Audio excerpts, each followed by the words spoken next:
नमस्कार दोस्तों, आपका स्वागत है। जहां दोस्तों मध्य प्रदेश में होने वाले उपचुनाव को लेकर क्या यहां पर आंकड़े निकलकर सामने आ रहे हैं, इस पर अगर आपको दिखाएं आंकड़े तो कांग्रेस और बीजेपी उम्मीदवार लगभग तय माने जा रहे हैं और कांग्रेस इन उम्मीदवारों के सहारे मध्य प्रदेश में एक बार फिर से सरकार बनाने के आंकड़े तक पहुंच पाएगी या नहीं। क्या सपा बसपा एक बार फिर से बहुत बड़े निर्णायक भूमिका में आ जाएंगे, इस पर क्या कहता है राजनीतिक सर्वे। लेकिन इसके अलावा कांग्रेस एक नया यहाँ पर प्लान तैयार कर रही है। अगर यहाँ पर इस प्लान के तहत कांग्रेस को देखा जाए तो लगभग कांग्रेस की वापसी यहाँ पर तय मानी जा रही है। बता दें मध्य प्रदेश में बड़ा हलचल देखने को मिला था कुछ दिन पहले, जिस प्रकार से ज्योतिरादित्य सिंधिया बीजेपी खेमे में आए और कमलनाथ सरकार ने इस्तीफा दिया।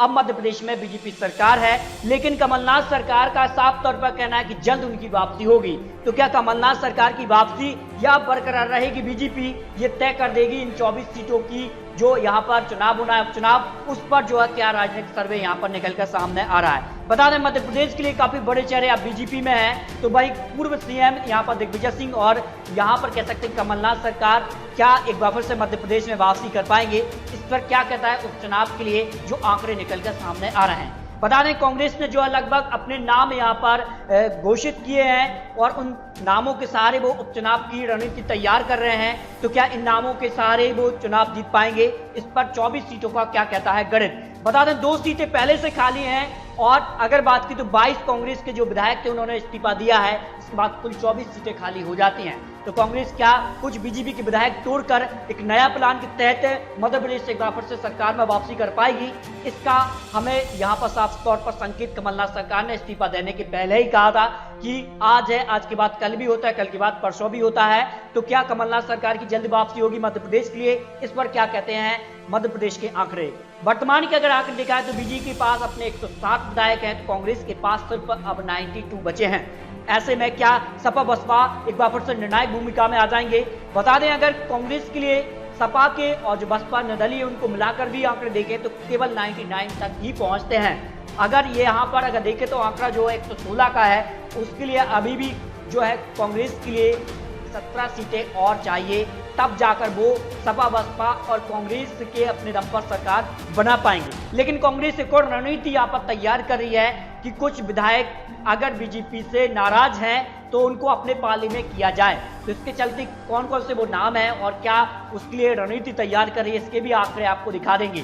देखिए अगर बात करें तो बीजेपी के पास अपने यहाँ पर 107 हैं। अगर बीजेपी के अगर कुछ और जो आंकड़े निकले हैं कि बीजेपी को कितनी सीटें चाहिए, देखिए तो यहाँ पर बात करें तो बीजेपी को अपने दम पर अगर सरकार बनानी है एक बार फिर से, तो यहाँ पर बात करें 107 और यहाँ पर बात करें तो 9 और सीटें बीजेपी को चाहिए, वो सरकार में वापसी अपने दम पर कर लेंगे। लेकिन अगर बात की तो फिलहाल जो यहाँ पर बहुमत मिला है बीजेपी को लोग 5 जो अन्य के और सपा बसपा उसमें शामिल हैं, तो 112 का आंकड़ा बीजेपी के पास है। लेकिन जो मंत्रिमंडल है उसको लेकर कई जो बीजेपी विधायक हैं वो नाराज चल रहे हैं, जिसके कारण कुछ नाम बीजेपी से यहाँ पर इस्तीफा भी दे सकते हैं, ऐसी खबरें हैं, ऐसा लोगों का मानना है। अगर यहाँ पर कह सकते हैं कि जो मंत्रिमंडल में बैलेंस मंत्रिमंडल नहीं बनता है।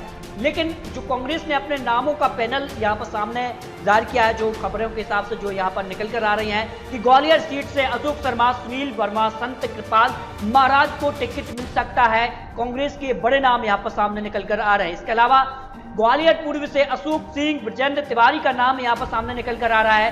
पौड़ी सीट से रामविलास रावत, हरिवल्लभ शुक्ला का नाम यहाँ पर निकल कर आ रहा है। मुरैना सीट से राकेश बबई, दिनेश गुर्जर, परशुराम यहाँ पर मुदगल का नाम सामने निकल कर आ रहा है। गोहद सीट से राम नरेश, हिंडोलिया मेवाराम जाटव, राजकुमार देश लहरिया का नाम सामने निकल कर आ रहा है। सोमावली सीट की अगर बात करें तो विधानसभा सीट से यहाँ पर मानवेंद्र सिंह गांधी को यहाँ पर टिकट मिल सकता है। दिमनी विधानसभा सीट से रविंद्र सिंह का नाम सामने निकल कर आ रहा है। अंबाला विधानसभा सीट से सत्य प्रकाश का जो नाम है वो निकल कर आ रहा है। बमौरी से अगर बात करें तो कन्हैया लाल अग्रवाल का नाम निकल कर सामने आ रहा है, कांग्रेस के प्रत्याशी हो सकते हैं। अशोक नगर सीट से यहाँ पर अगर बात करें तो अनीता दोहरे का नाम यहाँ पर निकल कर सामने आ रहा है। डबरा सीट से अगर बात करें तो सत्य प्रकाश है, यहाँ पर परसौडिया का नाम जो है सामने निकल कर आ रहा है। वांडेर सीट से अगर बात करें तो फूल सिंह वरैया का नाम सामने निकल कर आ रहा है। मेगाव सीट से चौधरी राकेश सिंह चतुर्वेदी और राहुल भदौरिया, इसके अलावा अन्य सीटों के कुछ नाम अभी भी सहमति बनना तय माना जा रहा है। लेकिन अगर बात करें तो बीजेपी ने साफ तौर पर जो कांग्रेस से 22 विधायक बीजेपी में शामिल हुए हैं, इन 22 विधायकों के ही नाम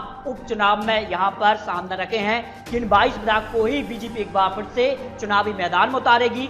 अब जनता को तय करना है कि जनता ने एक बार पहले कांग्रेस के नाम पर इन्हें जिताया है, क्या अब ये बीजेपी के नाम पर इनको जिता पाएगी? क्या कर्नाटक की तर्ज पर एक बार फिर से मध्य प्रदेश में जिस सरकार की कर्नाटक में रिजल्ट सामने मिले थे उपचुनाव की, क्या मध्य प्रदेश में भी मिलेंगे?